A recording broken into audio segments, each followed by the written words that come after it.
porque eu faço uma oração específica por cada coisa e estou te explicando, segundo a palavra de Deus, por que é que nós oramos por determinadas coisas. Porque hoje, infelizmente, tem pessoas que se levantam contra a oração, dizem que nós não podemos e nem devemos orar.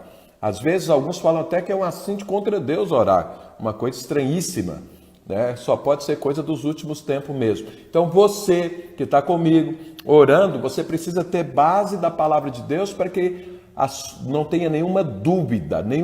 Por que você não pode ter dúvida? Porque fé, que é a forma como as coisas vêm à existência, é o contrário de dúvida.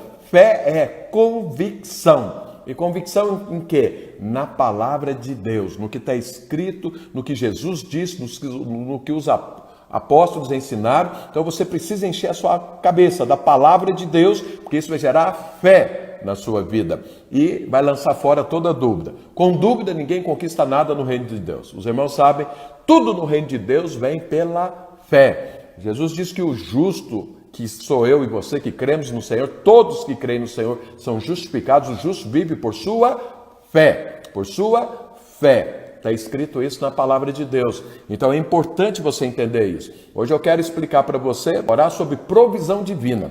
Por que eu e você podemos e devemos orar por provisão divina? Amém? Mas eu vou te explicar isso daqui a pouco, mas eu quero compartilhar algo com a sua vida para te animar e para que você se torne perseverante na oração, para que você não abra mão da oração, para que você insista na oração. Então eu quero ler um texto da palavra de Deus que está lá em 2 Reis. Então eu quero ler aqui, quero compartilhar com você. Então, 2 Reis, capítulo 13, a partir do verso 14. E olha o que a palavra de Deus diz. Estando Eliseu padecendo da enfermidade que havia de morrer, Jeoás, rei de Israel, desceu a visitá-lo, chorou sobre ele e disse: meu pai, caso de Israel e seus cavaleiros. Então veja, aqui tem duas pessoas, o profeta Eliseu, que estava chegando o final da vida dele aqui nessa terra, e tinha Jeoás, que era o rei de Israel na época, que ainda ia continuar. E aí deixa eu fazer uma observação aqui, não é bem o que eu queria compartilhar, mas eu sinto te falar isso. Deixa eu te falar uma coisa. Você viu aqui que a palavra de Deus está falando que Eliseu estava padecendo da enfermidade que ele haveria de morrer, ou seja, eu e você, os nossos dias estão contados nessa terra. Então, para que você fique mais tranquilo, você que está me vendo, você que está me ouvindo, eu quero te falar, os seus dias estão contados, você não vai morrer antes da hora. Não vai, mas se chegar a minha hora, se chegar a sua hora, nós vamos partir, porque estão contados esses dias. Os dias de Eliseu aqui estavam acabando, mas o de Jeoás não. E os dois estavam ali juntos, para quê? Para ouvir de Deus e fazer algo que tinha a ver com a vida de Jeoás que estaria ficando. Então eu vou te falar uma coisa, não tenha medo, porque você não vai partir antes da hora que Deus determinou. E a hora que Deus determinou vai ser bênção na sua vida, porque você cumpriu o propósito divino e agora vai estar com o Senhor Jesus. Você entendeu isso? Então descanse nisso. Mas aí continuando, fala, então lhe disse Eliseu disse para Jeoás o rei, tomou arco e flechas, ele tomou um arco e flechas, disse o rei de Israel, retesa o arco, e ele o fez. Então Eliseu pôs as mãos sobre as mãos do rei e disse, abra a janela para o oriente, ele abriu. Disse mais Eliseu, atire, e ele atirou. Prosseguiu, flecha da vitória do Senhor, flecha da vitória contra os sírios. Os sírios eram inimigos de Jeoás, porque ferirás os sírios em Afeca até os consumir. Essa é a promessa. Você vai lutar, você vai vencer, você vai consumir os seus inimigos até os consumir. Disse ainda, toma as flechas, ele as tomou. Então disse ao rei de Israel, atira contra a terra. Ele a feriu 3 vezes e cessou.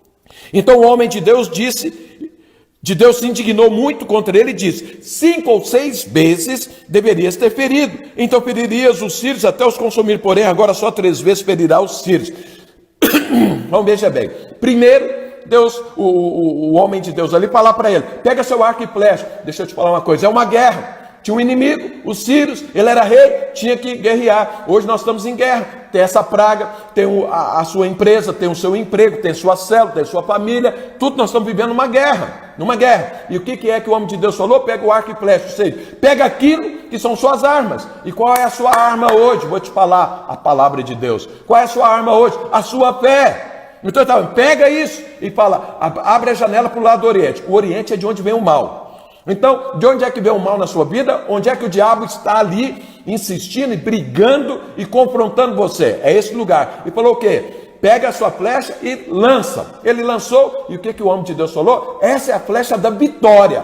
Essa é a flecha da vitória contra os seus inimigos. Os seus inimigos, de repente, você não tem nenhum problema com essa praga. Glória a Deus, você já venceu, está imunizado. Ótimo, às vezes seu problema hoje é financeiro com a sua empresa. Ou às vezes seu problema hoje é reunir o povo que você influencia. Às vezes é sua família que não está funcionando. Qual é o inimigo? O que é que o diabo tem trazido de dificuldade na sua vida? Qual é a aprovação pela qual você está passando? Isso é o Oriente. Falou, essa é a flecha da vitória. Mas aí é a coisa importante que eu quero te falar hoje. Ele falou para o rei, pega as flechas e lança no chão. E aí, o que o rei fez? Olha que o profeta já tinha falado antes que a flecha era a flecha da vitória. Ou seja, aquela flecha carregava a vitória. O que Jeoás fez? Lançou 3 vezes e parou. E aí o profeta falou, por que você parou? Você deveria ter lançado muitas vezes, porque se você lançasse muitas vezes, essa seria a quantidade de vezes que você iria vencer os seus inimigos. Ou seja, você parou antes da hora. Você orou, mas não foi até o final. E o que é que ele está falando? Você devia ir até o final, porque você ia destruir completamente o seu inimigo. Sabe, irmãos, em nome de Jesus eu te falo, nós vamos orar até que a coisa aconteça. Até que ela seja completamente resolvida. Sabe, nós oramos para que você seja curado. Mas aí você começa a melhorar para não. Nós vamos orar até que você seja completamente curado. Nós vamos orar até que a sua empresa seja completamente restaurada. Nós vamos orar até que a sua família seja toda restaurada e toda convertida. Nós vamos orar por você até que você tenha visão clara da parte de Deus. Sabe, não pare no meio do caminho. Isso foi o que Eliseu falou para o rei. Você parou no meio do caminho, por quê? Você tem que lutar até o fim. Você precisa perseverar até o fim. Não pare. Vai até o final. Vai até o final, porque a vitória é sua. É a flecha da vitória. Vou te falar, a flecha da vitória é a palavra de Deus na sua boca. É a fé que você tem nessa palavra. É a flecha da vitória. Então toma posse e vamos insistir nisso.